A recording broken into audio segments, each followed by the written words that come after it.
नमस्ते। आज मैं आपसे चर्चा करूंगा एनसीईआरटी की पुस्तकों में। एक तरीके से अगर हम कहें तो डीकॉलोनाइजेशन हो चुकी है। ये शुरुआत हुई थी कक्षा 6 सिक्स क्लास की हिस्ट्री टेक्स्ट बुक के बदलाव से। अभी जो मैंने ऑब्ज़र्व किया है, जो ये तो सामाजिक विज्ञान सोशल साइंस की टेक्स्ट बुक जो 8वीं क्लास की पुस्तक है, उसमें बहुत महत्वपूर्ण बदलाव हुआ है जो अब खबरों में है कुछ दिनों से, जिसमें मुग़ल शासकों की सच्चाई ऐड की गई है। छत्रपति शिवाजी महाराज के बारे में बताया गया है, सिख गुरुओं के बारे में बताया गया है। जो सच्चाई थी, जो ग्लोरियस पास्ट था हमारा, जो हमारे सच में हीरोज़ थे, चाहे वो छत्रपति शिवाजी महाराज हों, चाहे वो सिख गुरु हों, गुरु नानक देव जी से लेकर गुरु तेग बहादुर जी, गुरु गोविंद सिंह जी, जो उनके 4 जिन साहिबजादे जो जिनके ऊपर वीर बाल दिवस भी घोषित कर दिया गया। तो हम ये देख रहे हैं स्टेप बाय स्टेप गवर्नमेंट ने, एनसीईआरटी ने मिल के हमारा जो सच्चा ऐतिहासिक गौरव है वो सामने लाने में एक बहुत अच्छी भूमिका निभाई है। इसके लिए भाजपा के नेतृत्व में जो एनडीए सरकार है, जिसमें सबसे ज़्यादा मैं श्रेय दूंगा कि ऐसा लीडरशिप जो मतलब नरेंद्र मोदी जी की जो लीडरशिप रही वो कमाल की रही, जो अब तक ये 11 सालों में जो कुछ हुआ है। हालांकि कमियां हैं उनके इस काम में, लेकिन हमें ये समझना होगा एक समाज के तौर पर कि हर कार्य सरकार नहीं कर सकती। अगर हम हिंदू संस्कृति की बात करते हैं तो हिंदुओं को खुद भी अपने तौर पर एक बीड़ा उठाना चाहिए, एक इनिशिएटिव लेना चाहिए कि हम हर हिंदू, मैं अपनी तरफ से हिंदू धर्म के भले के लिए ही कार्य करूँगा। कोई ऐसा एक्शन नहीं करूँगा, कोई ऐसा कर्म नहीं करूँगा जिससे हिंदू धर्म या हिंदू संस्कृति को नुकसान पहुँचे। अब हमें थोड़ा सिखों से सीखना चाहिए, वो तो अपनी संस्कृति के प्रति सजग हैं। अगर हम गुरुद्वारे में जाते हैं तो लंगर आदि की व्यवस्था से लेकर गुरु ग्रंथ साहिब जी की प्रतिष्ठा, जो उनका सम्मान है, और वो कितने उसके प्रति मतलब हम कह सकते हैं कि कितने कॉन्शियस हैं सिख भाई और बहनें, और कितने मतलब वो इस चीज़ को सीरियसली लेते हैं, अपने धर्म ग्रंथों और अपने धर्म की जो संवेदनशीलता को समझते हैं। तो हमें हिंदुओं को ये उनसे सीख लेनी चाहिए, सिखों से। तो दूसरी बात जो मैं एनसीईआरटी के बारे में जो कहना चाह रहा हूँ, अब बात ये है, ये जो अगली पीढ़ी जो अब ये जैसे मान लो कि कक्षा 6 में जो अध्ययनरत बच्चे हैं, जो सीबीएसई के स्कूलों में जो एनसीईआरटी की बुक्स पढ़ेंगे, तो हम मान सकते हैं 11 साल की उम्र के बच्चे। अब जो तो उनसे 11 साल से छोटे हैं उनको तो सही पुस्तकें उपलब्ध होंगी जब भी वो आगे कक्षा 6 में आएंगे, और जो कक्षा 6 में है उनके लिए।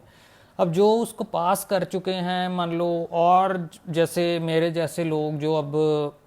युवा श्रेणी में आते हैं, युवा पीढ़ी में आते हैं, जो हम सारी वो हिस्ट्री पढ़ चुके हैं, उनके लिए क्या, क्योंकि वो सारी पीढ़ी तो ब्रेन वॉश्ड थी। एक विद्वान है हमारे ही पंजाब में, नीरज अत्री जी, वो उन्होंने एक बुक लिखी ब्रेन वॉश्ड रिपब्लिक। वो इसी को एक्सपोज करती है, जो पहले एनसीईआरटी की किताबें थीं यूपीए के काल में और बाद में भी कुछ देर तक रहा, तो उसमें कितना झूठ परोसा गया। तो मतलब उस सारी पीढ़ी को हम कहें कि करोड़ों युवा हैं, वो करोड़ों,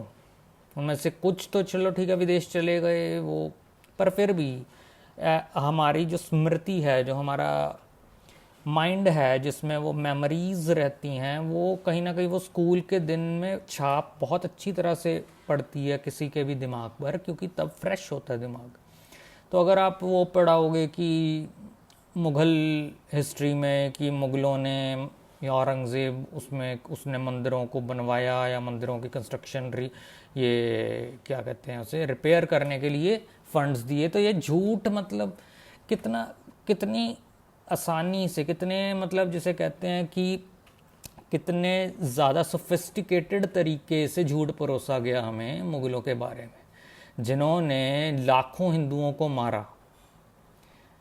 कितनी माताओं बहनों की इज्जत लूटी, कितने बच्चों के साथ अत्याचार किए, जिन्होंने जजिया लगाकर। अब तो ये सच्चाई आ रही है जो एनसीईआरटी की 8वीं क्लास की पुस्तक से पता चल रहा है कि अकबर की सच्चाई भी सामने आ रही है, जो जिससे सबसे ज़्यादा हम ये कह सकते हैं कि न्यायपूर्ण, या मुगलों में जिसको अकबर को एक आतताई के रूप में नहीं दिखाया जाता, वो दिख रहा है कि अब ऐसा है कि इसमें मैंने एक प्राच्यम की डॉक्यूमेंट्री भी देखी थी, लेकिन अब तो एनसीईआरटी की बुक में भी आ गया है कि जब इकट्ठे किए गए ना यज्ञोपवीत का भार, तो कई 100 किलो का भार था जो अकबर ने जितने हिंदुओं को मरवाया था, कई 100 किलो। आप सोचिए, एक यज्ञोपवीत अगर 5 ग्राम का है तो कितने हिंदू, मतलब कितने हजार या हिंदुओं को इकट्ठे मरवाया होगा जब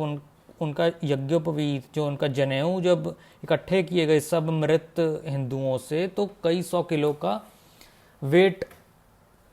भार वो हुआ। तो अकबर भी उसी नीच मुगल शासकों की लीग में है, उसी आतताई, उसी दरिंदे जो मुगल शासक थे, जिनमें औरंगज़ेब, बाबर,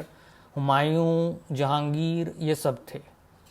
ये हमें समझना होगा, शाहजहां भी उन्हीं में था। तो दूसरी बात, खुशी की बात यह है कि सिख गुरुओं और छत्रपति शिवाजी महाराज जैसे हीरोज़ के बारे में लिखा जा रहा है, लिखा जा चुका है। अब एनसीईआरटी की पुस्तक जो आई है, अब क्लियर तो ये होगा कि जब पढ़ के, मैं भी पढ़ूंगा इन पुस्तकों को, एनसीईआरटी की पुस्तकों को, तो ये पता चलेगा कि क्या है। अब खुशी की बात ऐसा भी है कि कक्षा 7 और कक्षा 8 की पुस्तकें पहले से ही आ चुकी हैं, जो परिष्कृत हैं, जो नहीं हैं। अब इसमें हमारे सामने चैलेंज क्या होता है, आगे की पीढ़ियां सेफ रहेंगी, एटलीस्ट कॉलोनाइजेशन उनके माइंड की नहीं होगी जब तक ऐसी एनसीईआरटी की पुस्तकें हैं। तो हमें एज जो वोट करने वाले सिटीजन्स हैं, हमें ये समझना चाहिए कि आगे भी जब हम लोकसभा चुनावों में वोट करें तो उसी पार्टी को वोट करें जो सरकार में आके इस तरह की पुस्तकें ला सकती है। तो अभी के लिए तो भाजपा ही ऐसी पार्टी दिखती है पूरे देश में जो ऐसा कर सकती है, और कोई नहीं कर पाएगी, आपको भी पता है। कोई भी पार्टी आप दूसरी लाने की कोशिश कीजिए जिसमें कुछ ऑल्टरनेटिव्स, आप कांग्रेस को कह सकते हो, आम आदमी पार्टी को कह सकते हो, बहुत बड़ा संचय है कि वो ऐसी पुस्तकों को कंटिन्यू भी करने देंगे। इसलिए मैं ये कह रहा हूँ कि आम आदमी पार्टी का, हालांकि मैं ये मानता हूँ कि कुछ बुरा, तो कोई बहुत बुरी चीज़ तो, हालांकि पंजाब से मैंने देखा है, पंजाब में कुछ ऐसा गलत तो मुझे नहीं दिखा, उन्होंने अच्छे कदम उठाए हैं, लेकिन हाँ, वो थोड़ा सेकुलर माइंडसेट से चलते हैं।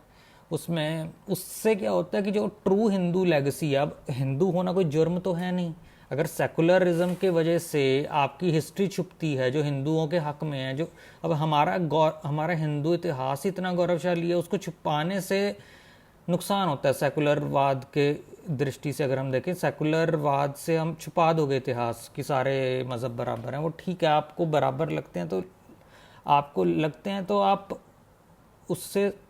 मतलब अपने पास रख सकते हैं कि हर मज़हब बराबर है, लेकिन किसी को, बहुत लोगों को नहीं लगते मज़हब बराबर सारे, किसी को मतलब बहुत लोगों को हिंदू धर्म सबसे श्रेष्ठ लगता है, मुझे भी हिंदू धर्म सबसे श्रेष्ठ लगता है, बहुत मुसलमानों को उनका मज़हब सबसे श्रेष्ठ लगता है। अब ऐसा सिखों को अपना श्रेष्ठ लगता होगा और क्रिश्चियंस को अपना, तो ऐसे अब सेकुलरिज्म, मतलब लॉ के सामने या कोर्ट के सामने, गवर्नमेंट के सामने तो हो सकता है सेकुलरिज्म, लेकिन एक हर इंसान से जब आप पूछोगे पर्सनली, हो सकता है ऑन द रिकॉर्ड वो किसी डर के वश में कह दे कि सारे मज़हब बराबर होते हैं, लेकिन उसके मन की सोच तो आप बदल नहीं ना सकते। हर किसी को अपना मज़हब, अपना धर्म सबसे प्रिय होता है। तो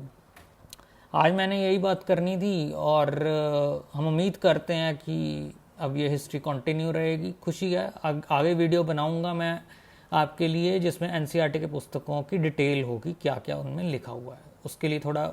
आपको प्रतीक्षा करनी होगी क्योंकि मेरे पास किताबें आएँ, मैं उनको पढूं, फिर एक वीडियो बनाऊं। धन्यवाद। जय श्री राम, जय श्री कृष्णा, राधे राधे, शिव जी की जय, छत्रपति शिवाजी महाराज की जय।